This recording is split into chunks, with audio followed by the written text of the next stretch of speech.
اللہ الرحمن الرحیم نحمدہ ونصلی علی رسولہ الکریم اما بعد۔ سیرت النبی صلی اللہ علیہ وسلم کی آج ہماری جو کلاس ہے اس میں ہم نے رسول اللہ صلی اللہ علیہ وسلم کے نسب، آپ کے خاندان، قبیلہ قریش اور بنو ہاشم، یہ مختلف اصطلاحات آپ حضرات سنتے رہتے ہیں، اس کے حوالے سے کچھ تفصیل آپ کے سامنے میں عرض کروں گا۔ لیکن اس کی طرف جانے سے پہلے اگین میں یہ گزارش کروں گا کہ سیرت کی کلاس لیتے وقت اس بات کا اہتمام کریں کہ درود شریف ہمیں زیادہ سے زیادہ پڑھنا چاہیے، یعنی جتنا زیادہ سے زیادہ درود پڑھیں گے اللہ تعالیٰ کی ذات سے امید ہے کہ اتنا ہمیں برکت زیادہ ملے گی، اللہ تعالیٰ اس کی سعادتیں ہمیں عطا فرمائیں گے اور اس کے ذریعے اللہ تعالیٰ عمل کی ایک توفیق عطا فرمائیں گے۔ اور دوسری بات، سیرت کا جو پچھلا سبق ہم نے جہاں اینڈ کیا تھا اس سے متعلق میں نے بتایا تھا کہ سیرت پڑھنے کی جو تیسری اہم وجہ ہے وہ یہ کہ ہمارے پاس ایک سٹینڈرڈ آ جائے، ایک معیار آ جائے۔ اسی کو تھوڑا سا میں کنٹینیو کر کے پھر آگے نسب کی طرف آتا ہوں، اس کی تھوڑی سی وضاحت میں کرنا چاہتا ہوں۔ ہمارے استاذ محترم حضرت مفتی محمود اشرف صاحب رحمۃ اللہ علیہ، بخاری شریف ہم نے ان سے پڑھی، تو وہ جب سال کے شروع میں پڑھانے کے لیے آتے تھے نا تو وہ عجیب ایک بات کہتے تھے، اور ہم جب طلبہ سنتے تھے، ان کا معمول تھا جب بھی پڑھانے آتے تھے تو سال کے ابتدائی پہلے دن میں نا یہ بات ضرور کیا کرتے تھے۔ وہ فرماتے تھے کہ میں آپ کو یہاں پر قرآن حدیث پڑھانے آیا ہوں، میں جو دین آپ کو پڑھانے آیا ہوں اس دین کا نام ہے اسلام۔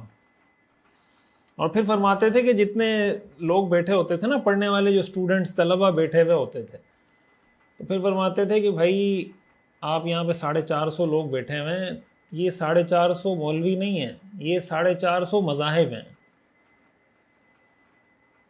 کیا کہتے تھے کہ 450 مولوی نہیں ہیں بلکہ 450 مذاہب ہیں۔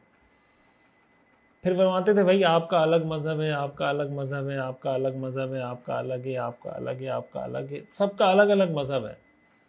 اور پھر فرماتے تھے کہ بھائی اگر اسلام پڑھنا ہے، دین پڑھنا ہے، تب تو آپ یہاں رہیں، اور اگر اسلام کے علاوہ آپ نے اپنے مذہب کو پڑھنا ہے، جو آپ نے اپنے دماغ میں کوئی مذہب بنایا ہوا ہے، تو پھر آپ یہاں سے تشریف لے جائیں۔ تو ہمیں بڑا عجیب لگتا تھا کہ بھائی ہم سب مسلمان ہیں، اسلام کو فالو کرتے ہیں، پتہ نہیں کیوں کہہ رہے ہیں۔ لیکن جیسے وہ بخاری شریف پڑھانا شروع کرتے تھے اور وقتاً فوقتاً اخلاق، کردار، ہمارے رویے، ان ساری چیزوں کی وہ اصلاح کرنا شروع کرتے تھے، تو ہمیں لگتا تھا کہ یار واقعتاً ہم نے دین کا اپنا ایک الگ تصور بنایا ہوا ہے۔ تو یہ سیرت جب آپ پڑھیں گے نا، جتنے بھی لوگ سن رہے ہیں، تو میں آپ سے بھی یہ گزارش کر رہا ہوں کہ جب سیرت آپ پڑھیں گے تو آپ کو لگے گا کہ اسلام کا جو تصور آج تک میرے دل و دماغ میں تھا، میں اسلام کو جو سمجھتا رہا ہوں، وہ کچھ اور تھا، اور حقیقت میں اسلام کیا ہے۔ ہوتا کیا ہے کہ انسان جس بیک گراؤنڈ سے تعلق رکھتا ہے نا، اس بیک گراؤنڈ کا اس کی شخصیت پر اثر ہوتا ہے، یعنی فیملی بیک گراؤنڈ کا بھی اثر ہوتا ہے، خاندان کا، تعلیم کا، ایجوکیشن کا، محلے کا، سوسائٹی کا، پڑوسیوں کا، والدین کا، بہن بھائیوں کا، رشتہ داروں کا، سب کا انسان کی شخصیت ان سب سے مل کے بنتی ہے۔ بعض اوقات کسی کے مزاج میں سختی ہوتی ہے تو اس سختی کا نتیجہ یہ ہوتا ہے کہ اس کی نظر میں دین یہ ہے کہ جتنا سختی سے زیادہ کریں گے وہ دین ہے، اس کا مزاج یہ ہوتا ہے۔ دوسرا آدمی ہے، اس کے مزاج میں نرمی ہے، تو وہ یہ سمجھتا ہے کہ جتنی آپ نرمی کریں گے اتنا یہ دین ہے۔ حالانکہ مثال کے طور پر کوئی دیہات میں رہتا ہے نا، حدیث شریف میں آتا ہے من سکن البادی یتجفا، جو آدمی دیہات میں رہتا ہے اس کے مزاج میں سختی آ جاتی ہے۔ اسی طرح حدیث میں آتا ہے کہ اونٹ اور گھوڑے والوں میں تکبر ہوتا ہے، اور بکریاں چرانے والوں میں تواضع ہوتی ہے۔ اس کا مطلب کہ بکری کی صحبت میں رہنے سے انسان میں بکری کی خصلت بھی آ جاتی ہے، اور اونٹ کے ساتھ رہنے سے اونٹ کی خصلت انسان میں آ جاتی ہے۔ تو انسان کے مزاج، انسان دوسری چیزوں سے، اپنے ماحول سے متاثر ہو رہا ہوتا ہے۔ آپ جہاں بھی رہ رہے ہوتے ہیں آپ اس سے انفلوئنس، اس کا اثر لے رہے ہوتے ہیں آپ۔ تو اب یہ جو ہمارے ہاں تصور ہے نا کہ بعض لوگوں نے سختی کو دین بنا لیا، بعض لوگوں نے نرمی کو دین بنا لیا۔ میرے پاس ایک خاتون کا فون آیا، کوئی پرانی بات ہے، کوئی 3-4 سال پہلے کی بات ہے، تو وہ کہنے لگی کہ میں اعتکاف میں بیٹھی ہوئی تھی، میرے والد صاحب نے مجھے کہا کہ اعتکاف میں عورت سر سے دوپٹہ نہیں اتار سکتی، اگر تم نے دوپٹہ اتار لیا تو تمہارا اعتکاف ٹوٹ جائے گا۔ تو اس نے کہا 10 دن میں نے دوپٹہ سر پہ باندھا ہوا تھا، میرے سر میں درد ہو رہا ہے اور یہ اعتکاف تو عورتوں کے لیے بڑا مشکل ہے۔ تو میں نے کہا یہ تو اسلام کا حکم نہیں ہے کہ آپ اعتکاف میں دوپٹہ نہیں اتار سکتی، اگر کوئی نامحرم نہیں ہے اور کوئی اس طرح کا نہیں ہے تو آپ دوپٹہ اتار سکتی ہیں۔ تو انہوں نے کہا میرے والد صاحب نے مجھے یہی بتایا۔ تو میں اس وقت یہ سوچ رہا تھا کہ ظاہر ہے اس کے والد صاحب نے اگر یہ حکم دیا ہے، اس نے یہ دینداری کی وجہ سے دیا ہوگا نا، وہ یہ سوچ رہا ہوگا کہ بھئی دوپٹہ پہننا اچھی چیز ہے اور ہر وقت پہنے تو اور زیادہ اچھی چیز ہے، لہٰذا اعتکاف میں اگر کوئی اتارے گا تو ٹوٹ جائے گا۔ اب اس کا ایک تصور بنا ہوا ہے، اس نے اس کو شرعی مسئلہ بنا دیا۔ اسی طرح بہت معذرت کے ساتھ یہ بات میں عرض کر رہا ہوں، ہمارے بہت سے لوگ درس نظامی پڑھ لیتے ہیں، درس نظامی پڑھنے کے بعد عالم کا کورس جیسے ان کا مکمل ہوا تو مثال کے طور پر کوئی پٹھان ہے، کوئی پنجابی ہے، کوئی بلوچ ہے، کوئی سندھی ہے، کوئی کسی علاقے کا ہے، کوئی کسی علاقے کا ہے، کوئی ایک ملک کا ہے، کوئی دوسرے ملک کا ہے۔ بعض اوقات کیا ہوتا ہے کہ دین کے نام پر یعنی نادانستہ طور پر غلط فہمی کی وجہ سے یا انجانے میں بعض اوقات انسان اپنا کلچر ریپرزینٹ کرنا شروع کر دیتا ہے، وہ پیش اپنے کلچر کو رہا ہوتا ہے اور اس کو ٹائٹل دین کا دے رہا ہوتا ہے۔ اس کی میں آپ کو ایک مثال دیتا ہوں۔ میں جس مسجد میں امام تھا پہلے، میرے پاس ایک میرے مقتدی آئے اور مجھے کہنے لگے کہ میرا اپنے بھائی کے ساتھ پھڈا ہے اور تقریباً 1.5 سال ہو گئے یا 2 سال ہو گئے میں اپنے بھائی سے بات چیت نہیں کر رہا۔ تو میں نے کہا بھائی یہ تو قطع رحمی ہے، اسلام میں اس سے منع کرتا ہے، 3 دن سے زیادہ آپ کسی سے قطع تعلق ہی نہیں کر سکتے۔ تو اس طریقے سے کہ آپ نے قطع تعلق کیا ہوا ہے کہ شادی غمی ہر چیز آپ نے چھوڑ دی، اس کی تو شریعت میں اجازت نہیں ہے۔ تو اس نے آگے سے جو جواب دیا، میں اصل میں وہ جواب آپ کو بتانا چاہتا ہوں اور یہ بتانا چاہتا ہوں کہ سیرت کے بعد سیرت پڑھنے سے اس کا توڑ کیسے ہوگا اور اس سے پھر دل پہ دماغ میں چوٹ کیسے لگتی ہے۔ اس نے مجھے کہا کہ مفتی صاحب یہ تو اس نے فلاں یہ کیا تھا، وہ کیا تھا، یہ کیا تھا، یہ تو غیرت کا تقاضا ہے۔ اور آگے اس نے کہا کہ غیرت کا تقاضا ہے اور اللہ تعالیٰ غیرت کرنے والے کو پسند کرتے ہیں، اللہ تعالیٰ غیرت کرنے والے کو پسند کرتے ہیں۔ اس کا مطلب یہ کہ میں جو اپنے بھائی سے 1.5 سال سے بات نہیں کر رہا، اللہ تعالیٰ مجھ سے بہت زیادہ خوش ہے، اس لیے کہ میں غیرت کی وجہ سے نہیں کر رہا، اور اللہ تعالیٰ بھی غیرت کرنے والی ذات ہے۔ اب کبیرہ گناہ ہے اپنے بھائی سے قطع رحمی کرنا، قطع تعلقی کرنا، اس نے اس کو غیرت کا ٹائٹل دیا اور پھر یہ کہا کہ اللہ تعالیٰ سب سے غیرت کرنے والی ذات ہے۔ اپنے اس کبیرہ گناہ کو اس نے کیا ثابت کر دیا؟ عین ثواب کا کام، گویا اللہ کی رحمت مجھ پہ برس رہی ہے کہ بھائی بہت اچھا کام کر رہے ہو جو 1.5 سال سے بھائی سے تم نے قطع تعلق کیا ہوا ہے۔ یہ اس کو آپ کہہ لیں دینی ٹچ کہہ لیں، مذہبی ٹچ کہہ لیں اس کو، کہ اپنے گناہ کے کام کو ہم جسٹیفائی کر رہے ہوتے ہیں، وہ ہر سطح پہ یہ کام ہو رہا ہوتا ہے۔ جب آپ سیرت پڑھیں گے تو بعض اوقات ہو سکتا ہے آپ کے ذہن میں غیرت کا کوئی مفہوم ہو، جب آپ سیرت پڑھیں گے آپ کو پتہ چلے گا یہ میرے ذہن میں جو غیرت کا مفہوم تھا تو کچھ اور تھا، اور سیرت میں تو جو غیرت کا مفہوم میں نے پڑھا ہے تو کچھ اور ہے۔ ممکن ہے ہمارے ہاں بہت سے لوگوں میں غیرت کا مفہوم یہ ہو کہ جو آدمی بیوی کو دبا کے رکھے اور اس کو جناب مارے پیٹے اور جناب اس کو بولنے نہ دے اور گھر میں داخل ہو تو بس اس کا ایک رعب قائم ہو جائے، یہ اصل شوہر ہوتا ہے۔ ہو سکتا ہے اس کے دماغ میں یہ تصور ہو اور ہو سکتا ہے وہ اس کو کسی دین کے ساتھ ریلیٹ بھی کرتا ہو، لیکن جب آپ سیرت پڑھیں گے تو آپ کو پتہ چلے گا کہ معاملہ تو اس کا الٹ ہے۔ تو پھر آپ کو ظاہر ہے جو بھی پڑھنے والا ہے، ہمارے استاد محترم فرماتے تھے کہ پھر آپ کو تکلیف ہوگی کہ یار یہ تو میرے مزاج کے خلاف ہے۔ تو سیرت کو آپ اس نیت سے پڑھیں کہ آپ کی بہت ساری چیزیں سیرت پڑھنے سے چیلنج ہوں گی، اور آپ اس نیت سے پڑھیں کہ جب سیرت میرے سامنے آئے گی، قرآن حدیث آئے گا تو میں اس کو ایکسیپٹ کروں گا۔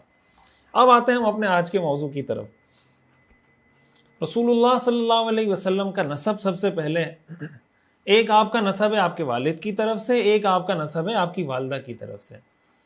آپ کے والد کی طرف سے جو آپ کا نسب ہے محمد بن عبداللہ بن عبد المطلب بن ہاشم بن عبد مناف بن قصی بن کلاب بن مرہ بن کعب بن لوئی بن غالب بن فہر بن مالک بن نظر بن کنانہ بن خزیمہ بن مدرکہ بن الیاس بن مضر بن نزار بن معد بن عدنان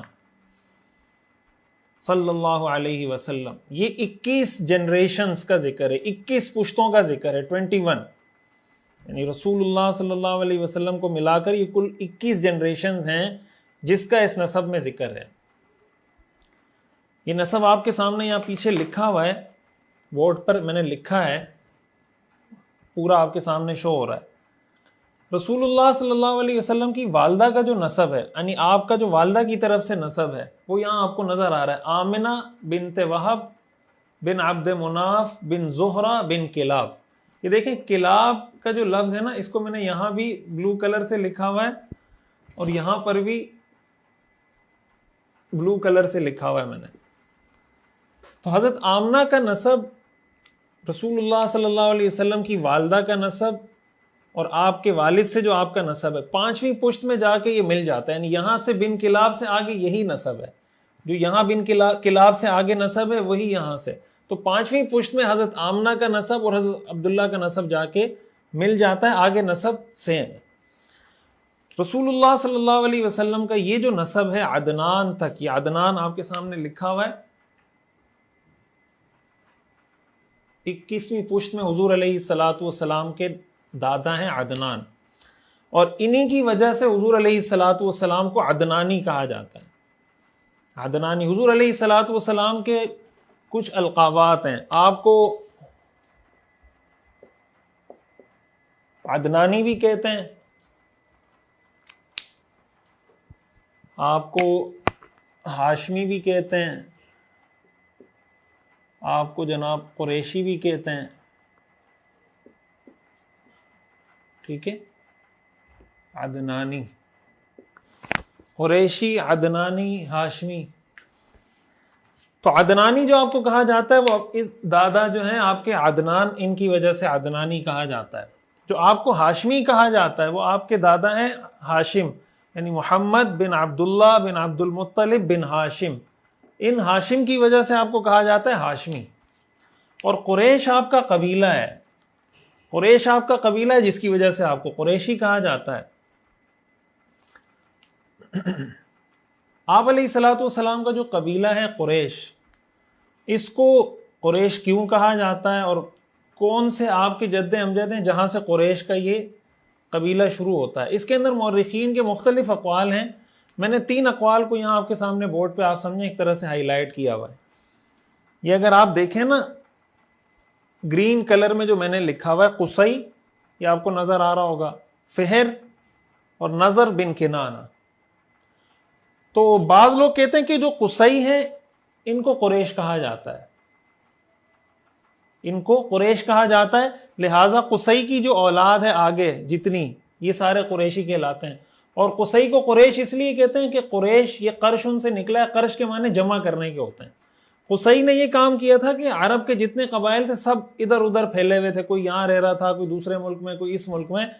انہوں نے ان سب کو جمع کر کے جزیرۃ العرب میں آباد کر دیا. تو گویا یہ ان سب کو جمع کرنے والے ہو گئے، اس وجہ سے ان کو قریش کا کہا جاتا ہے، قصی کو. بعض مورخین کہتے ہیں ان کی وجہ سے قبیلے کو قریش کہا جاتا ہے. کچھ حضرات ہیں جو کہتے ہیں رسول اللہ صلی اللہ علیہ وسلم کے جو جد امجد ہیں فہر، وہ کہتے ہیں فہر ان کا لقب تھا قریش، ان کی وجہ سے ان کی جتنی نسل ہے آگے ان سب کو قریش کہا جاتا ہے. تیسرا قول مورخین کا یہ کہ نظر بن کنانہ، یہ جو آپ کو نظر آ رہا ہے نظر بن کنانہ، نظر بن کنانہ کی جتنی اولاد ہے ان سب کو قریش کہا جاتا ہے. یعنی گویا یہ 3 اقوال ہو گئے. بعض کہتے ہیں قصی کا لقب ہے قریش، بعض کہتے ہیں کہ فہر کا لقب ہے قریش، بعض کہتے ہیں نظر بن کنانہ کی جتنی اولاد ہے ان کو قریش کہا جاتا ہے. قریش سمندر کی اس مچھلی کو بھی کہتے ہیں جو سمندر کی ساری مچھلیوں کو کھا جاتی ہے، جو سب سے بڑی مچھلی ہوتی ہے، ویل مچھلی کہہ لیں یا کوئی بھی اس طرح کی مچھلی، اس کو قریش کہا جاتا ہے عربی میں. تو چونکہ عرب میں قریش کا جو قبیلہ تھا یہ سب سے پاورفل اور سب سے معزز قبیلہ سمجھا جاتا تھا.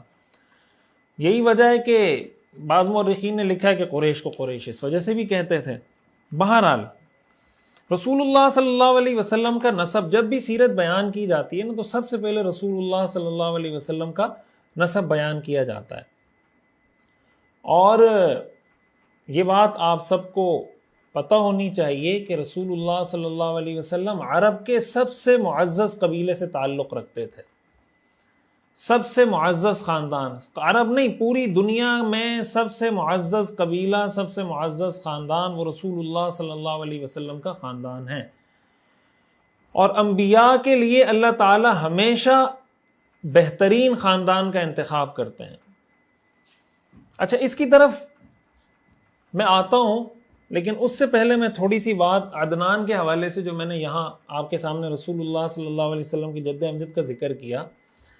رسول اللہ صلی اللہ علیہ وسلم کا نسب بعض لوگوں نے اس سے اوپر بھی بیان کیا ہے، یعنی یہ جو رسول اللہ صلی اللہ علیہ وسلم کا نسب ہے عدنان تک، صحیح روایات سے یہ نسب ثابت ہے. بعض لوگوں نے رسول اللہ صلی اللہ علیہ وسلم کا نسب حضرت ابراہیم علیہ السلام یعنی عدنان سے اوپر حضرت ابراہیم تک، اور پھر حضرت ابراہیم سے آگے حضرت آدم علیہ السلام تک بھی پہنچا ہے. تاریخ طبری کے اندر روایات موجود ہیں، دوسری کچھ کتب کے اندر روایات موجود ہیں. تو صحیح روایات سے جو آپ علیہ الصلوۃ والسلام کا نسب ثابت ہوتا ہے وہ یہاں تک ہوتا ہے. اس سے آگے جو نسب ہے وہ صحیح روایات سے ثابت نہیں ہے. اس لیے علماء کہتے ہیں کہ بھئی یہاں تک نسب بیان کرنا چاہیے، اس سے آگے نسب بیان نہ کریں تو اچھا ہے. وجہ اس کی ہے کہ وہ صحیح روایات سے ثابت نہیں ہے. حافظ ابن حجر عسقلانی رحمۃ اللہ علیہ نے یہ بات لکھی ہے کہ امام بخاری رحمۃ اللہ علیہ نے اپنی تاریخ کی کتاب میں یہ نسب حضرت ابراہیم علیہ السلام تک بیان کیا ہے، لیکن انہوں نے جو نسب بیان کیا ہے تو عدنان اور حضرت ابراہیم علیہ السلام کے درمیان انہوں نے 7 واسطے ذکر کیے ہیں، یعنی 7 جنریشنز اور 7 پشتوں کا ذکر کیا ہے. لیکن یہ بات ناممکن اور محال کی حد تک ہے کہ عدنان اور حضرت ابراہیم علیہ السلام کے درمیان صرف 7 پشتوں کا واسطہ ہو. وجہ اس کی ہے کہ اگر آپ تاریخ کا مطالعہ کریں تو عدنان اور حضرت ابراہیم علیہ السلام کے درمیان تقریباً ایک اندازے کے مطابق 18 صدیوں کا فاصلہ ہے. 18 صدیوں کا، 18 سینچریز کا گیپ ہے حضرت عدنان اور حضرت ابراہیم کے درمیان. تو ظاہر ہے کہ عدنان اور حضرت ابراہیم کے درمیان 7 جنریشن کا گیپ تو نہیں ہوگا، زیادہ ہوگا. تو پھر اس پر مورخین نے لکھا ہے کہ انہوں نے 7 جنریشن کا ذکر کیوں کیا ہے. تو اس کی وجہ یہ بتائی جاتی ہے کہ بعض اوقات نسب بیان کرتے ہوئے، نسب بیان کرنے کا ایک طریقہ یہ بھی ہوتا ہے کہ جب نسب بہت دور تک بیان کرنا ہوتا ہے تو پھر صرف مشہور نام لیے جاتے ہیں، باقی نام نہیں لیے جاتے ہیں. صرف مشہور نام، مثال کے طور پر 40، علامہ شبلی نعمانی نے سیرت النبی کے اندر اس پہ بہت تفصیل سے لکھا ہے کہ کم از کم عدنان اور حضرت ابراہیم علیہ السلام کے درمیان کم از کم 40 جنریشنز، 40 پشتوں کا ذکر ہونا چاہیے، جو انہوں نے تاریخی روایات سے، دیگر دلائل سے، ان کی جو کتاب ہے سیرت النبی اس میں انہوں نے بہت تفصیل سے اس پہ بات کی ہے. تو بعض اوقات یہ ہوتا ہے کہ جن کتابوں میں ہمیں یہ ملتا ہے کہ عدنان اور حضرت ابراہیم علیہ السلام کے درمیان 7 پشتوں کا ذکر ہے، وہ مشہور نام ذکر کر دیتے ہیں، باقی جو غیر مشہور نام ہے اس کا ذکر نہیں کرتے. یہ نسب بیان کرنے کا ایک طریقہ ہوتا ہے. اس کی مثال آپ یوں سمجھیں، مثال کے طور پر کوئی کہے نا کہ حضور علیہ الصلوۃ والسلام کے والد کا نام ہے عبداللہ، پھر عبد المطلب، پھر اس کے بعد ہاشم، پھر مثال کے طور پر وہ ذکر کرے عدنان کا، پھر عدنان کے بعد ذکر کرے حضرت اسماعیل علیہ السلام کا، پھر حضرت اسماعیل کے بعد ذکر کرے حضرت ابراہیم کا، پھر حضرت ابراہیم کے بعد حضرت آزر، اور حضرت آزر کے بعد حضرت نوح، اور حضرت نوح کے بعد حضرت آدم علیہ السلام. تو اب اگر وہ یہ بن کر کے بیان کرتا رہے گا، اس کا مطلب یہ ان کے جد امجد ہیں، یہ ان کے دادا ہیں، یہ ان کے دادا ہیں، لیکن بیچ میں بہت ساری پشتیں، بہت ساری جنریشنز کا گیپ آ رہا ہے. تو یہ ایک وجہ ہے. امام بخاری رحمۃ اللہ علیہ نے اپنی تاریخ کی کتاب میں، صحیح بخاری میں نے اپنی تاریخ کی کتاب میں حافظ ابن حجر کے مطابق انہوں نے یہ بات لکھی ہے. بہرحال تو صحیح نسب جو صحیح روایات سے رسول اللہ صلی اللہ علیہ وسلم کا ثابت ہے وہ عدنان تک ہے. رسول اللہ صلی اللہ علیہ وسلم، میں نے آپ کو بتایا، قریش سے تعلق رکھتے تھے، اور قریش ظاہر عرب کا ایک قبیلہ ہے. جب عرب کی بات آتی ہے تو عرب کی کچھ 3 کیٹیگریز ہیں، مورخین نے لکھی. ان 3 کیٹیگریز کو سمجھنا ضروری ہے تاکہ عرب کی پوری ہسٹری آپ کے سامنے ہو. دیکھیں، عرب 2 طرح کے عرب ہیں، 2 طرح کی اصطلاحات استعمال ہوتی ہیں. ایک اصطلاح استعمال ہوتی ہے عدنانی کی،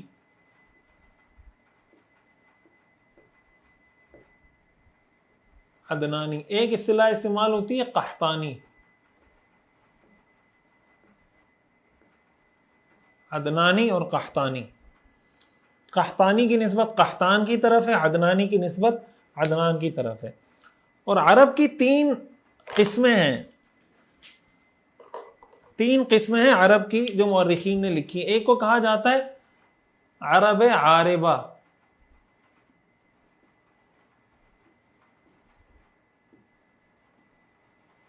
ایک کو کہا جاتا ہے عرب مستعربہ،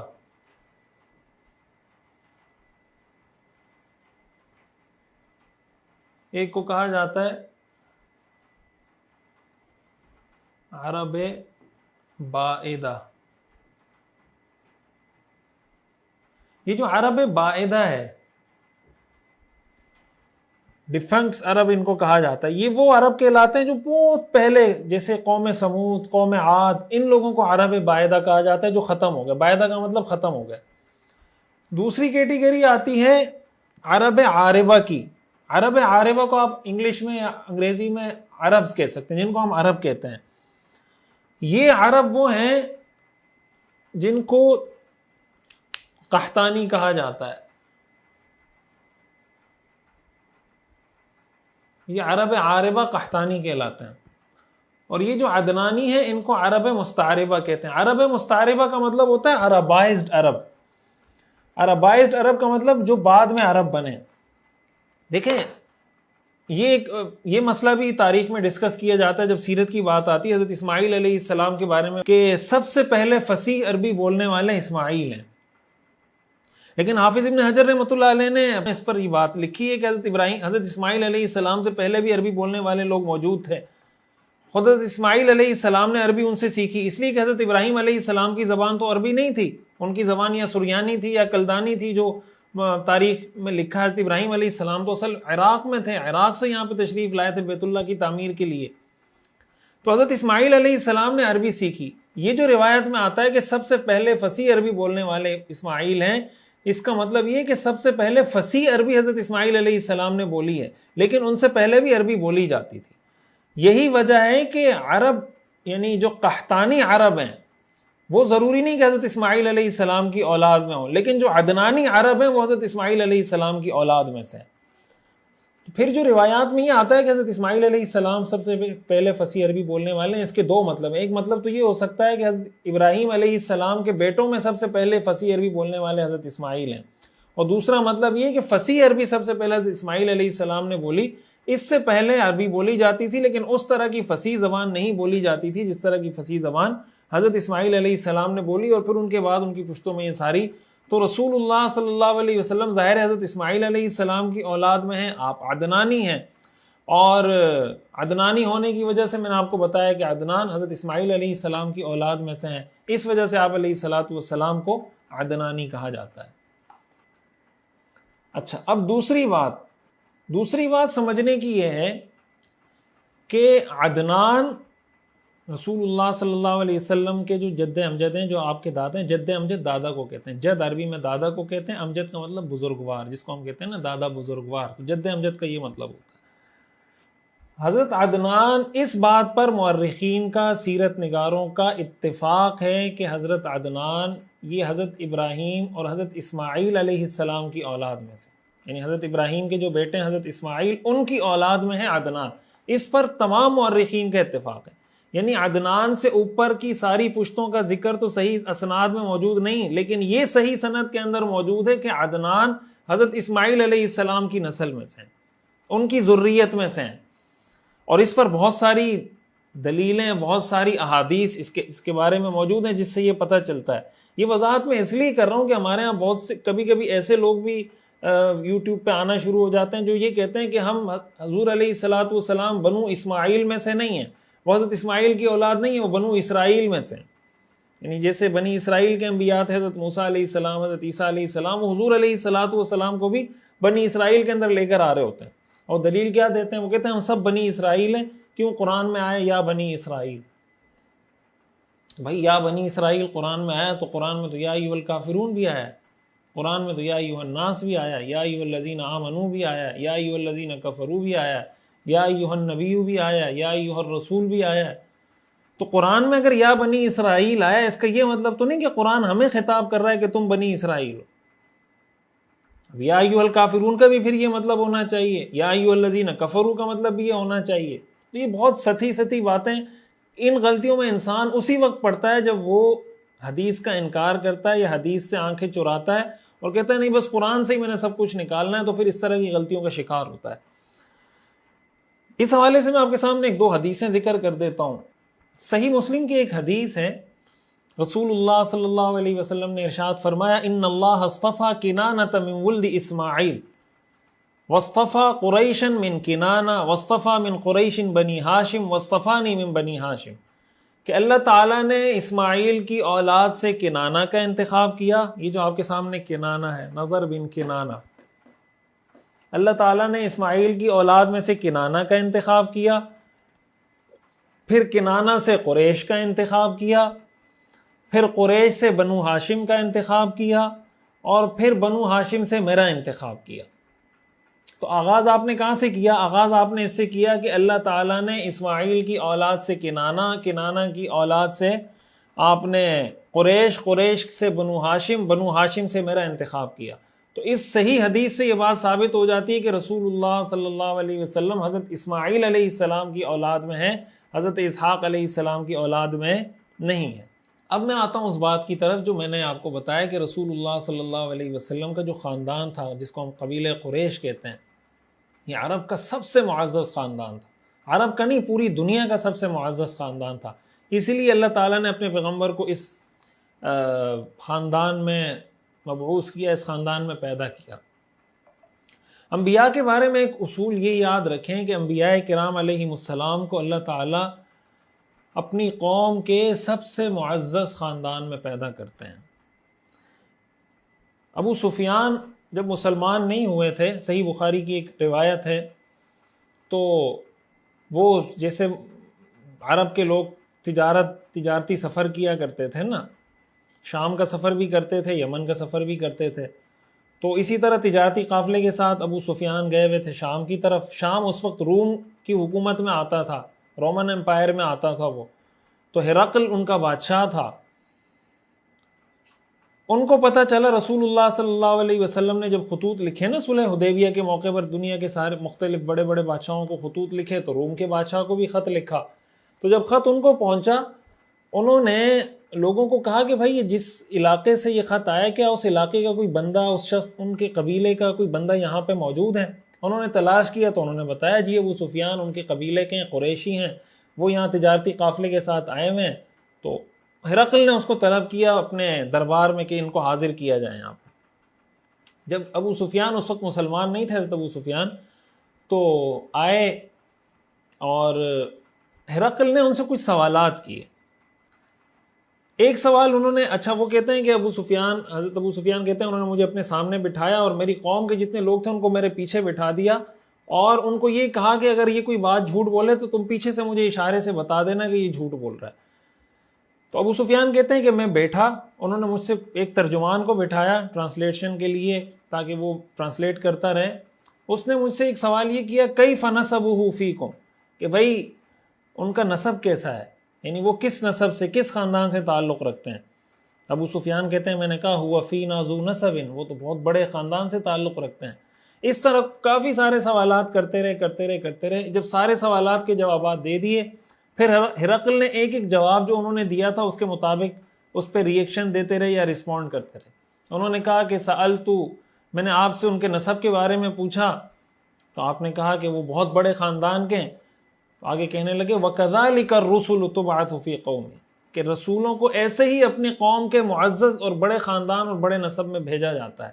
یعنی انہوں نے یہ ساری نشانیاں نوٹ کرنا شروع کی کہ یہ جو ساری نشانیاں تم بتا رہے ہو اس کا مطلب کہ یہ واقعتاً نبی ہیں. اس سے یہ بات معلوم ہوتی ہے کہ اللہ تعالیٰ یعنی انبیاء کے بارے میں آپ کو یہ بات ملے گی کہ مالی اعتبار سے کمزور تھے، مالی حالت ایسی تھی، فلاں فلاں، لیکن یہ چیز آپ کو کہیں نہیں ملے گی. اسی وجہ سے یہ بھی آپ کو کہیں نہیں ملے گا کہ کسی نے رسول اللہ صلی اللہ علیہ وسلم کو کبھی نسب پہ طعنہ دیا ہو. آپ کے نسب پہ آپ کو کبھی کسی نے طعنہ نہیں دیا. حدیث شریف میں آتا ہے رسول اللہ صلی اللہ علیہ وسلم نے اپنے نسب کے بارے میں یہ ارشاد فرمایا کہ خرجت من نکاح ولم اخرج من سفاح، کہ بھائی میری ولادت نکاح سے ہوئی ہے من لدن آدم الی ان ولدتنی امی، حضرت آدم سے لے کر میری والدہ تک ہماری پشتوں میں جتنے بھی والدین آئے ہیں کسی نے بھی بدکاری فحاشی نہیں کی. تمام کی جو اولاد پیدا ہوتی رہی ہے وہ صحیح نکاح سے پیدا ہوتی رہی ہے. میری پشت میں، میری نسل میں حضرت آدم تک کوئی سلسلہ، کوئی پشت، کوئی شخصیت ایسی نہیں ہے کہ جس کی اولاد کسی فحاشی یا بدکاری کے نتیجے میں ہوئی ہو. خرجت من نکاح ولم اخرج من سفاح. رسول اللہ صلی اللہ علیہ وسلم نے خود اس بات کی وضاحت کی. اس سے پتہ چلتا ہے کہ رسول اللہ صلی اللہ علیہ وسلم کا جو نسب تھا وہ سب سے اعلیٰ تھا. اس حوالے سے میں آپ کو ایک حدیث اور بھی سناتا ہوں. حدیث شریف میں آتا ہے رسول اللہ صلی اللہ علیہ وسلم نے ارشاد فرمایا, ترمذی کی حدیث ہے, مسند احمد میں بھی ہے, ان اللہ تعالی خلق الخلق فجعلنی فی خیرہم, کہ اللہ تعالیٰ نے مخلوق کو پیدا کیا اور مجھے ان میں بہترین لوگوں میں بنایا. ثم جعلہم فرقتین, پھر ان کے دو گروپ بنا دیے, دو کیٹیگریز بنا دی. فجعلنی فی خیرہم فرقتن, پھر جو ان میں بہتر کیٹیگری تھی مجھے اس میں بنایا. ثم جعلہم قبائل, پھر ان کو قبائل میں تقسیم کیا, ٹرائبز میں تقسیم کیا. فجعلنی فی خیرہم قبیلہ, جو سب سے بہتر قبیلہ تھا مجھے اس میں پیدا کیا. ثم جعلہم بیوتا, پھر ان کو گھروں میں تقسیم کیا. فجعلنی فی خیرہم بیتا, تو مجھے سب سے اچھے گھر میں پیدا کیا. فانا خیرکم بیتا وخیرکم نفسا, تو اس لیے میں خاندان کے گھر کے لحاظ سے بھی تم میں سب سے بہترین ہوں اور نسب کے لحاظ سے بھی تم میں سب سے بہترین ہوں.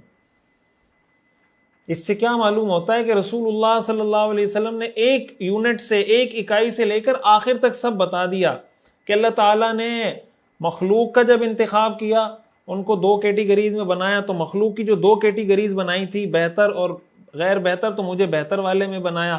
پھر ان کو اللہ تعالیٰ نے فرقوں میں تقسیم کیا, مجھے بہتر فرقے میں بنایا. پھر ان کو خاندان قبائل میں تقسیم کیا, مجھے اچھے قبیلے سے بنایا. پھر ان کو گھروں میں تقسیم کیا, مجھے اچھے گھر کا بنایا. تو پھر آپ نے فرمایا کہ میں نسب کے اعتبار سے بھی تم میں سب سے بہترین ہوں اور خاندان کے اعتبار سے بھی تم میں سب سے بہترین ہوں. اچھا, اس کے حوالے سے ایک میسیج یا ایک درس جو ہمیں اس سے سیکھنے کو ملتا ہے کہ اللہ تعالیٰ انبیاء کو اتنے اعلیٰ خاندان سے کیوں مبعوث کرتے ہیں. دیکھیں, نسب کا انسانی زندگی پر, خاندان کا, فیملی بیک گراؤنڈ کا انسانی زندگی پہ بہت اثر ہوتا ہے. یہ چیزیں شریعت اس کو اگنور نہیں کرتی. آپ دیکھیں حضرت عمر رضی اللہ تعالیٰ عنہ کی جو بہادری تھی یہ اسلام سے پہلے بھی تھی, اور حضرت عمر رضی اللہ تعالیٰ عنہ کی جو بہادری ہے اسلام لانے کے بعد بھی تھی. حضرت خالد بن ولید رضی اللہ تعالیٰ عنہ اسلام لانے سے پہلے بھی سپہ سالار تھے, اور اسلام لانے کے بعد بھی وہ سپہ سالار رہے. رسول اللہ صلی اللہ علیہ وسلم نے بھی ان کو سپہ سالار بنایا. آپ جانتے ہیں غزوہ احد میں مسلمانوں کو جو شکست ہوئی تھی, حضرت خالد بن ولید اس وقت مسلمان نہیں تھے, ان کے حملے کی وجہ سے مسلمانوں کو وقتی طور پہ شکست ہوئی تھی. حدیث میں آتا ہے رسول اللہ صلی اللہ علیہ وسلم سے صحابہ نے سوال کیا. یہ ایک حدیث ہے, صحیح بخاری میں بھی موجود ہے, صحیح مسلم میں بھی موجود ہے. صحابہ نے پوچھا من اکرم الناس, لوگوں میں سب سے معزز شخص کون ہے؟ آپ نے فرمایا جو اللہ سے ڈرتا ہو وہ سب سے معزز ہے. صحابہ نے پوچھا یا رسول اللہ ہم آپ سے اس حوالے سے نہیں پوچھ رہے, ہم آپ سے کچھ اور پوچھنا چاہتے ہیں. آپ نے فرمایا یوسف نبی اللہ ابن نبی اللہ ابن خلیل اللہ, کہ بھائی یوسف جو نبی کا بیٹا ہے, ان کے والد نبی کے بیٹے ہیں, ان کے والد خلیل اللہ کے بیٹے ہیں, وہ سب سے بہتر ہیں. انہوں نے کہا یا رسول اللہ ہم آپ سے یہ بھی نہیں پوچھ رہے. تو آپ نے فرمایا فعن معادن العرب تسألونی, کیا تم عرب کے خاندانوں کے بارے میں پوچھنا چاہتے ہو؟ آپ نے فرمایا, صحابہ نے کہا جی ہم آپ سے یہ پوچھنا چاہتے ہیں کہ ان میں بہتر کون ہے؟ آپ نے فرمایا ان خیارہم فی الجاہلیت خیارہم فی الاسلام اذا فقہوا, کہ جو ان میں جاہلیت کے زمانے میں بہتر لوگ تھے وہ اسلام لانے کے بعد بھی بہتر سمجھے جائیں گے, شرط یہ کہ اگر دین کی صحیح سمجھ حاصل کر لیں. یعنی جو اسلام لانے سے پہلے اچھے لوگ سمجھے جاتے تھے, پرومیننٹ لوگ سمجھے جاتے تھے, بڑے مناصب پہ تھے, ان کی ایک حیثیت تھی, وہ ایک اچھے خاندان سے تھے, اگر اسلام وہ لے آتے ہیں اور دین کی صحیح سمجھ حاصل کر لیتے ہیں تو وہ بھی بہتر ہیں. اس سے پتہ چلتا ہے کہ نسب کا انسانی زندگی پر, اور یہ کامن سینس کی بات ہے, فطری سی بات ہے کہ بھائی نسب کا, خاندان کا, فیملی بیک گراؤنڈ کا انسان کی شخصیت پہ کتنا اثر ہوتا ہے.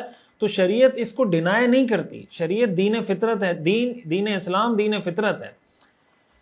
یہی وجہ ہے کہ اگر مثال کے طور پر 2-3 طرح کے لوگ ہیں اور کوئی ایسا کام ہے جو آپ مطلب انٹرنیشنل, آپ رسول اللہ صلی اللہ علیہ وسلم کی جو سفارت کاری تھی نا, آپ دنیا میں جو مختلف ملکوں میں اپنے سفیر بھیجا کرتے تھے, تو آپ اگر اس کی ہسٹری اٹھا کر دیکھیں تو ایسا نہیں ہے کہ آپ بلا کسی تحقیق کے, بغیر کسی کرائٹیریا طے کیے کسی کو سفیر بناتے تھے. آپ علیہ الصلوۃ والسلام بہت ساری چیزوں کو دیکھتے تھے, کرائٹیریا کے مطابق آپ نے سفیر بھیجیں.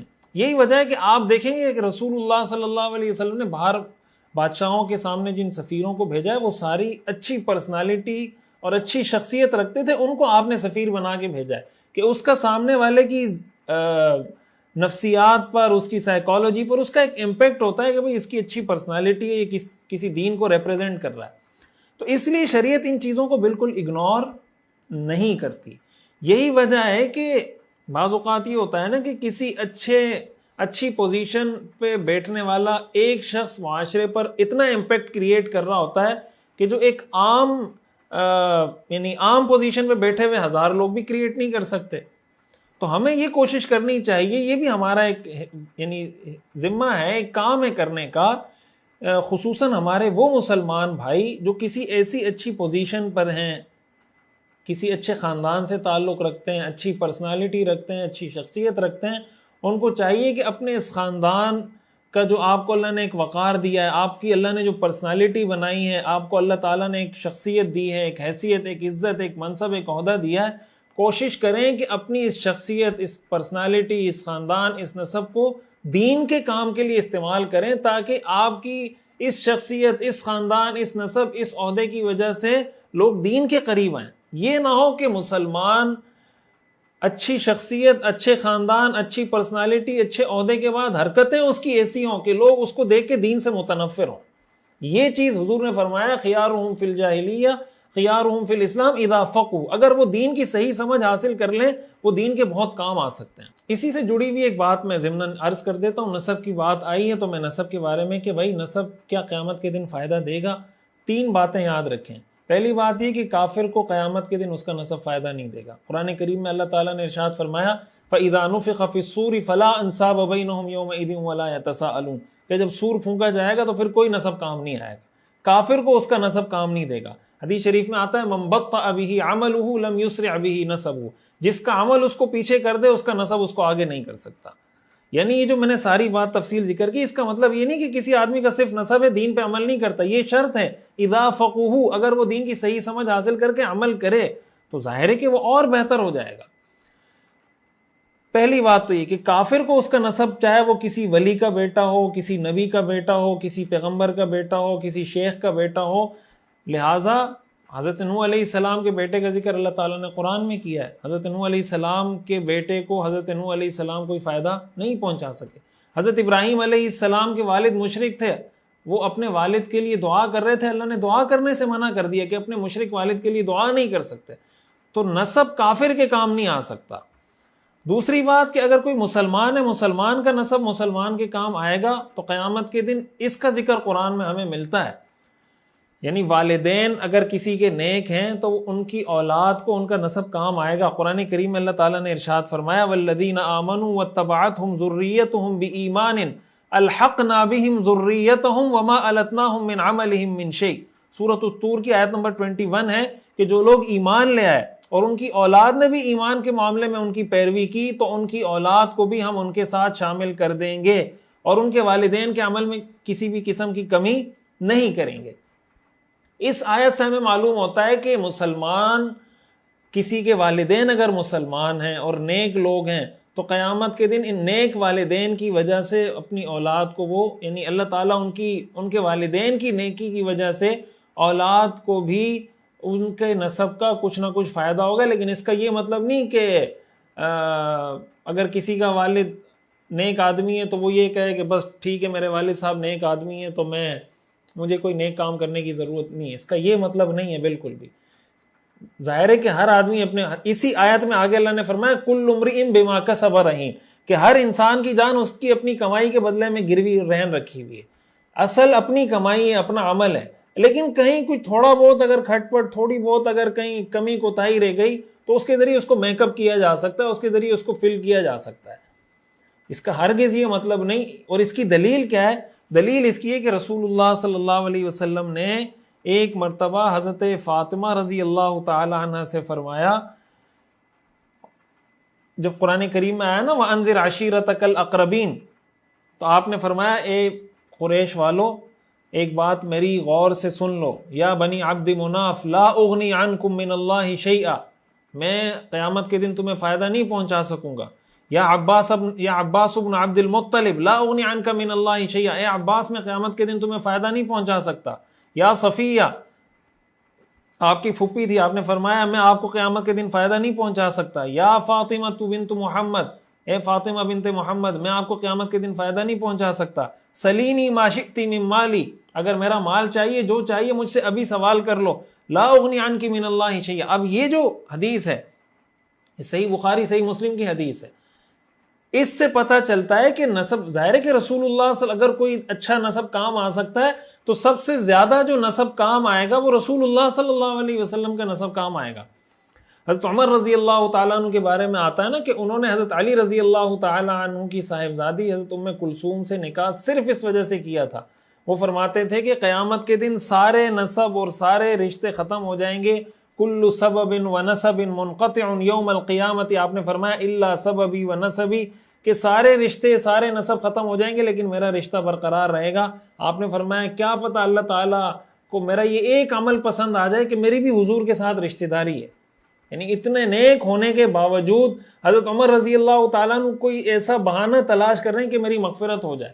تو اس سے یہ بات سمجھ میں آتی ہے کہ اگر کوئی آدمی اس بہانے پہ رہتا ہے کہ میں ولی کا بیٹا ہوں، میں سجادہ نشین ہوں، میں گدی نشین ہوں، میرے ابا کا بڑا مزار ہے، میں شیخ کا بیٹا ہوں، میں پیر کا بیٹا ہوں، میں فلاں گدی پہ بیٹھتا ہوں، یہ جو ہمارے دماغ میں تصورات بیٹھے ہوئے ہیں، تو قیامت کے دن اگر حضرت نوح علیہ السلام اپنے بیٹے کے کام نہیں آ سکتے، حضرت ابراہیم علیہ السلام اپنے والد کے کام نہیں آ سکتے، ابو لہب حضور کے چچا ہیں، ان کے بارے میں قرآن کی پوری سورت نازل ہو گئی، تبت یدا ابی لہب وتب، حضور اپنے چچا کے کام نہیں آ سکتے.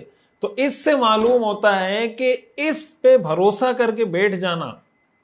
اور ہمارے ہاں ایک بہت بڑا مسئلہ یہ ہے کہ ہمارے معاشرے میں بہت سارے لوگوں نے ایسے لوگوں کو پیر بنا لیا ہے، ایسے لوگوں کو اللہ والا بنا دیا ہے، سجادہ نشین گدی نشین بنا لیا ہے، اور ان کو وہ اللہ والا سمجھ رہے ہوتے ہیں کہ بھائی یہ فلاں بزرگ کے بیٹے ہیں، حالانکہ ان کی حرکتیں ٹھیک نہیں ہیں. تو اگر ان کی حرکتیں ٹھیک ہوں، وہ خود نیک ہوں، تو وہ کسی بزرگ کے بیٹے نہ بھی ہوں تو وہ اللہ والے ہیں. لیکن اگر اس کی حرکتیں ٹھیک نہیں ہیں اور وہ کسی مزار کے اوپر بیٹھا ہوا ہے، لوگ اس کی صرف اس وجہ سے تعظیم کر رہے ہیں، اور وہ حرام بھی کھا رہا ہے، نشے بھی کر رہا ہے، غلط کام بھی کر رہا ہے، ناجائز کاموں میں بھی مبتلا ہے، ایسے آدمی، ایسے لوگ قابل احترام نہیں ہیں. ہمیں شریعت نے جو واضح پیغام دیا ہے ہم اس کے مکلف ہیں. بھائی جو دین کا پیغام لے کے اٹھ رہا ہے وہ دین پہ عمل کر رہا ہے یا نہیں کر رہا؟ ہم نے پچھلی کلاس میں پڑھا تھا کہ حضور علیہ الصلاۃ والسلام کی سب سے بڑی جو خصوصیت تھی وہ یہ تھی کہ آپ ایک پریکٹیکل لیونگ ایگزامپل تھے. یہ نہیں کہ آپ نے اچھی اچھی باتیں کی، عمل آپ نے جو بات کی عمل سب سے پہلے خود کیا ہے. اس لیے آپ اگر کسی کو پیشوا مانتے ہیں، مقتدا مانتے ہیں، تو آپ اپنی آنکھوں سے عقیدت کی پٹی اتار کے یہ دیکھیں یہ آدمی قرآن حدیث پر، دین پر، شریعت پہ عمل کرتا ہے یا نہیں کرتا. اگر کرتا ہے سبحان اللہ، یہ کسی کافر کا بھی بیٹا ہو تب بھی سبحان اللہ، کسی ولی کا بیٹا ہو تب بھی سبحان اللہ. لیکن اگر وہ دین پہ عمل نہیں کرتا اور دین کا لبادہ اوڑھ کے بیٹھا ہوا ہے، تو کسی ولی کا، کسی بھائی پیغمبر کا بیٹا بھی ہو، اگر وہ کافر ہے تو کیا وہ آپ اس کو دینی معاملے میں اپنا پیشوا بنائیں گے؟ ظاہر ہے کہ نبی کا بیٹا ہونے کے باوجود بھی اگر ان کا بیٹا کافر ہے، وہ ہمارا دینی پیشوا نہیں ہو سکتا، ہمارا دینی رہنما نہیں ہو سکتا، تو کسی ولی کا بیٹا کیسے ہو سکتا ہے؟ تو نسب کے حوالے سے ہمارے ہاں افراط و تفریط. ایک ایکسٹریم یہ ہے کہ بھائی نسب کا کوئی فائدہ نہیں ہے، یہ بات بھی غلط ہے. اگر اچھا نسب ہے، نیک لوگوں کا نسب ہے، اور یہ آدمی خود بھی شریعت پر عمل کرنے والا ہے، تو قیامت کے دن اللہ تعالیٰ کمی کوتاہی معاف کر کے اس نسب کی برکت بھی اس کو عطا کر دیں گے. رسول اللہ صلی اللہ علیہ وسلم نے فرمایا قیامت کے دن سارے نسب ختم ہو جائیں گے، میرا نسب برقرار رہے گا. ساتھ ہی دوسری حدیث میں آپ نے اپنی بیٹی کو، چچاؤں کو، سب کو بتا دیا میں تمہیں فائدہ نہیں پہنچا سکتا. ان دونوں حدیثوں کو جب جمع کریں، محدثین نے لکھا ہے اس کا مطلب یہ ہے کہ بھائی اس پر کوئی تکیہ کر کے بیٹھ جائے کہ بس میں اچھے نسب کا ہوں لہٰذا مجھے کچھ کرنے کی ضرورت نہیں، یہ بات غلط ہے، اس کی آپ نے نفی کر دی. ساتھ ہی آپ نے یہ بھی بتا دیا کہ بھائی نسب اس حد تک کام آئے گا. قرآن کریم کی اس آیت سے بھی یہ معلوم ہوتا ہے. تو یہ جو ایکسٹریم ہے نا ہمارے یہاں الگ الگ، ان ایکسٹریم سے ہٹ کر جو درمیانی راہ ہے قرآن کریم کی آیت سے جو معلوم ہوتی ہے وہ اصل راہ ہے. اچھا، اب یہ بات جیسے میں نے آپ کو بتائی کہ انبیاء، اللہ تعالیٰ انبیاء کو سب سے معزز قبیلے میں، سب سے معزز خاندان میں مبعوث کرتے ہیں. اب یہ بات آئی ہے تو میں ساتھ ہی ساتھ یہ بات ذکر کر دیتا ہوں کہ ہمارے ہاں یعنی تاریخ میں بہت سارے ایسے لوگ آئے جنہوں نے نبوت کے دعوے کیے. ہندوستان کے اندر غلام قادیانی، جو قادیانی فتنہ ہے، وہ جب آیا تو اس نے بھی نبوت کا دعویٰ کیا، مختلف دعوے اس نے کیے. ظاہر ہے کہ پوری امت کا اس پر اتفاق ہے کہ وہ جھوٹا ہے، کذاب ہے، دجال ہے، اور رسول اللہ صلی اللہ علیہ وسلم خاتم النبیین ہے، آپ کے بعد کوئی نبی پیدا نہیں ہوگا. تو غلام قادیانی کے جھوٹا ہونے کے لیے اس بات کی دلیل کے طور پر کہ وہ نبی نہیں ہے، صرف یہ ایک بات بھی کافی ہے کہ وہ کسی اچھے نسب، کسی اچھے خاندان سے تعلق نہیں رکھتا. اور اس کی وجہ کیا ہے؟ اس کی اپنی کچھ عبارتیں یا اس کی اپنی کچھ باتیں جو اس نے لکھی ہیں، اس سے آپ کو یہ اندازہ ہو جائے گا کہ بھائی یہ کس خاندان سے تعلق رکھتا ہے، خود اس نے جو لکھا ہوا ہے.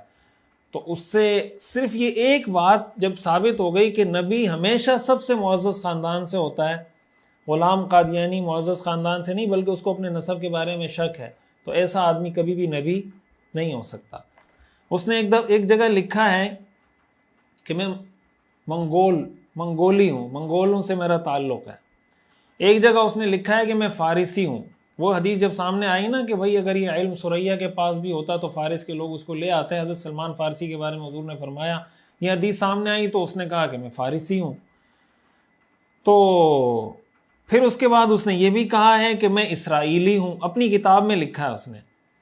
ایک جگہ اس نے لکھا ہے کہ میں فاطمی ہوں. ایک جگہ اس نے لکھا ہے کہ میرے والدین پنجاب آئے تھے، چین سے پنجاب آئے تھے. ایک دفعہ اس نے لکھا ہے کہ میں اپنے خاندان کی نسبت کئی دفعہ لکھ چکا ہوں کہ وہ ایک شاہی خاندان ہے اور بنی فارس اور بنی فاطمہ کے خون سے ایک معجون مرکب ہے. یہ تریاق القلوب اس کی کتاب ہے، اس میں لکھا ہوا ہے. اس نے اس کا ایک شعر ہے، اس نے اپنی کتاب میں لکھا ہے، در سمین اس کی ایک کتاب ہے، میں کبھی آدم کبھی موسیٰ کبھی یعقوب ہوں، نیز ابراہیم ہوں، نسلیں ہیں میری بے شمار. نسلیں ہیں میری بے شمار. تو جس آدمی کی بے شمار نسلیں ہوں وہ نبی نہیں ہو سکتا. یہ ساری جو اس کی باتیں ہیں نا، روحانی خزائن جو سارا مجموعہ ہے، اس کی مغلظات جو اس نے لکھی ہیں، ان کے مجموعے کے اندر یہ ساری چیزیں موجود ہیں.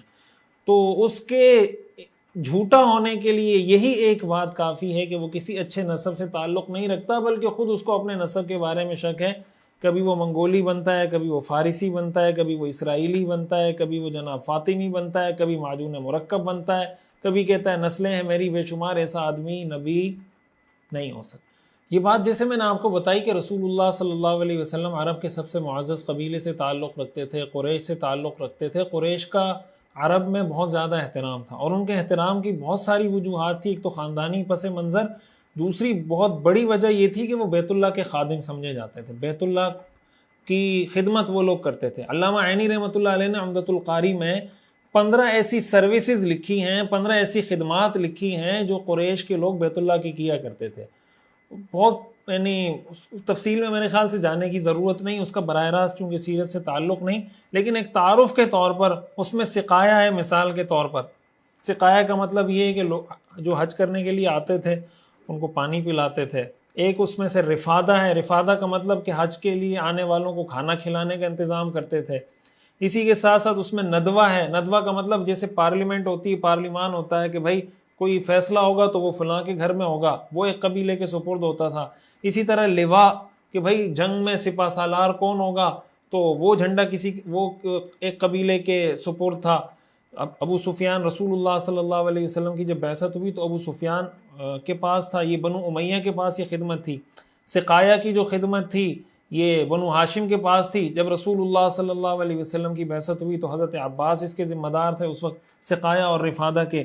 اس طرح مختلف قبیلوں میں یہ چیزیں تقسیم ہوتی چلی گئی تھی.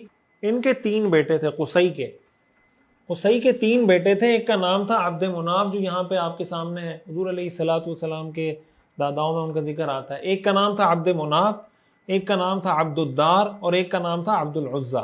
تو قصی کے 3 بیٹوں میں جو سب سے مشہور تھے وہ عبد مناف تھے، ان کی شہرت تھی. یہ ہاشم جو حضور کے دادا ہیں ان کے بیٹے ہیں.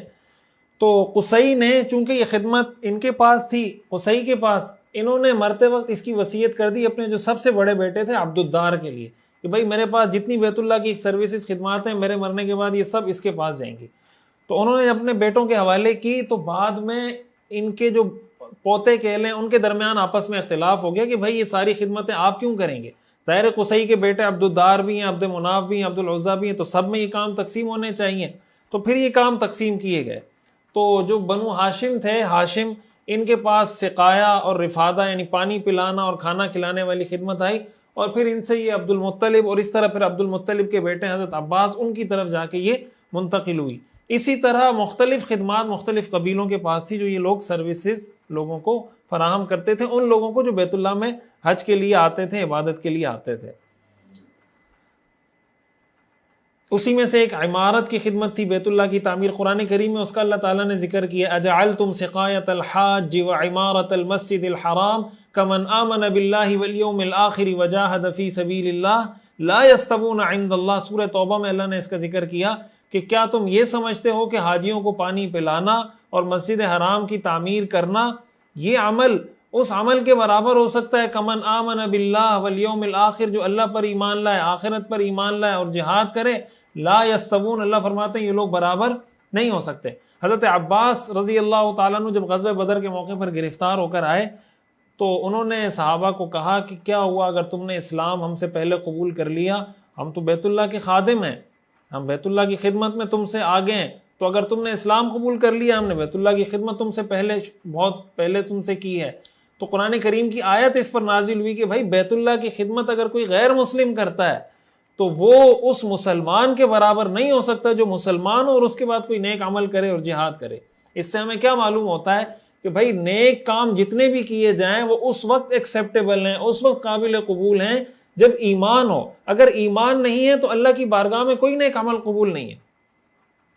علماء نے لکھا ہے اس کی مثال ایسے، گویا آپ کہیں پر ایک لکھیں اور اس کے آگے 0,0,0,0 ڈالتے رہیں، تو ایمان کی مثال اس ایک عدد کی، ایک یا دو کچھ بھی لکھیں تو، اور یہ جو 0,0 آپ نے ڈالے ہوئے یہ آپ کے نیک عمل ہیں، نماز، روزہ، حج، زکوٰۃ اور جناب لوگوں کی مدد اور اسپتال کھولنا، یتیموں کی شادیاں کرانا وغیرہ وغیرہ. اگر آپ یہ ایک بیچ میں سے مٹا دیتے ہیں تو یہ 0 رہ جائے گا، کچھ بھی نہیں ہے. ملٹی پلائی بائی 0، ختم، ساری چیزیں ختم ہو جائیں گی. اگر ایمان ہے تو نیک عمل کا اعتبار ہے، اگر ایمان نہیں ہے تو نیک عمل کا اعتبار نہیں ہے. قرآن کریم میں اللہ تعالیٰ نے ارشاد فرمایا قُلْ هَلْ نُنَبِّئُكُمْ بِالْأَخْسَرِينَ أَعْمَالًا الَّذِينَ ضَلَّ سَعْيُهُمْ فِي الْحَيَاةِ الدُّنْيَا وَهُمْ يَحْسَبُونَ أَنَّهُمْ يُحْسِنُونَ صُنْعًا أُولَئِكَ الَّذِينَ كَفَرُوا بِآيَاتِ رَبِّهِمْ وَلِقَائِهِ فَحَبِطَتْ أَعْمَالُهُمْ. کیا میں تمہیں ان لوگوں کے بارے میں بتاؤں جو سب سے زیادہ خسارے میں؟ وہ کون لوگ ہیں جو دنیا میں اچھے اچھے کام کرتے ہیں اور سمجھتے ہیں کہ ہم کامیاب ہیں، لیکن اللہ کی نظر میں وہ ناکام ہیں. اس پر ہمارے یہاں بعض اوقات کچھ لوگوں کے ذہن میں کنفیوژن پیدا ہوتی ہے کہ یار یہ عجیب بات ہے، نیوٹن نے اتنے بڑے بڑے کام کیے، اتنے بڑے بڑے سائنٹسٹ آئے، انہوں نے کسی نے بلب ایجاد کیا، کسی نے پنکھا ایجاد کیا، کسی نے یہ کیا، کسی نے وہ کیا، اور جناب انہوں نے کسی نے ہاسپٹل قائم کیا، کسی نے جناب یتیموں کے لیے بڑے بڑے کام کیے، لیکن مسلمان نہیں تھے، وہ جہنم میں جائیں گے، اور ہمارے جناب کرپٹ قسم کے لوگ ہیں اور گناہگار قسم کے لوگ ہیں، ہمارے کرپٹ حکمران ہیں، یہ سارے جنت میں جائیں گے.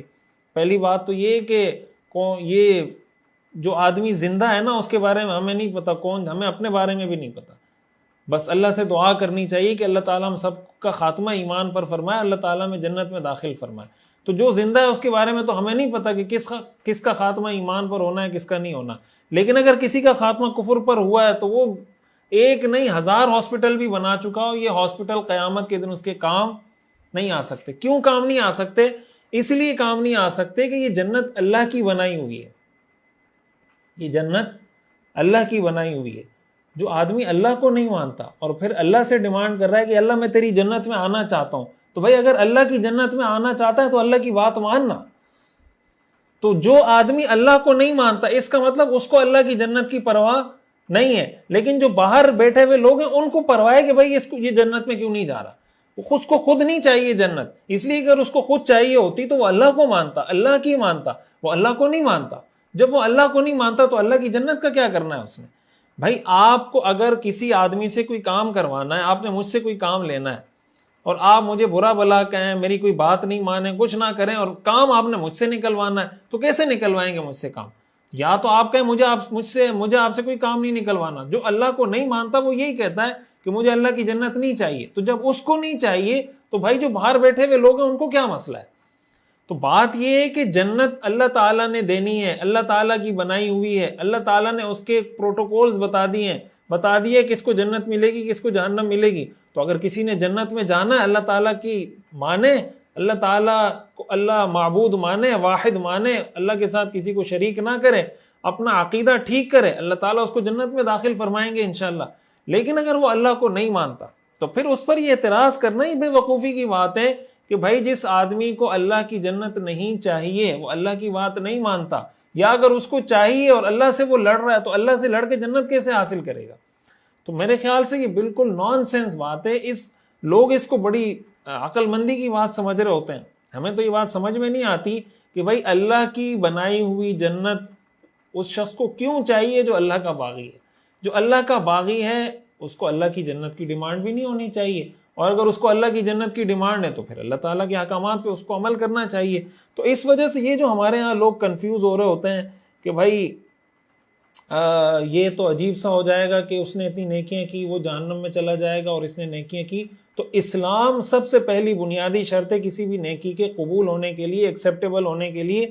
اگر ایمان نہیں ہے، اسلام نہیں ہے، تو پھر کوئی بھی نیکی شریعت کی نظر میں کوئی ویلیو نہیں رکھتی۔ اللہ تعالی ہمیں سمجھنے اور عمل کرنے کی توفیق عطا فرمائے۔ وآخر دعوانا الحمدللہ۔ سیرت النبی صلی اللہ علیہ وسلم کا مکمل اور جامع اور کمپریہنسو کورس دیکھیے ہر اتوار کی رات 10 بجے پاکستانی وقت کے مطابق ہمارے آفیشیل یوٹیوب چینل مفتی رشید آفیشیل پر۔ اس کورس میں انشاءاللہ آپ اپنے پیغمبر صلی اللہ علیہ وسلم کی مکمل زندگی کے بارے میں جان سکیں گے۔ خود بھی جڑیں، اپنی فیملی کو، بچوں کو، دوستوں کو بھی جوڑیے۔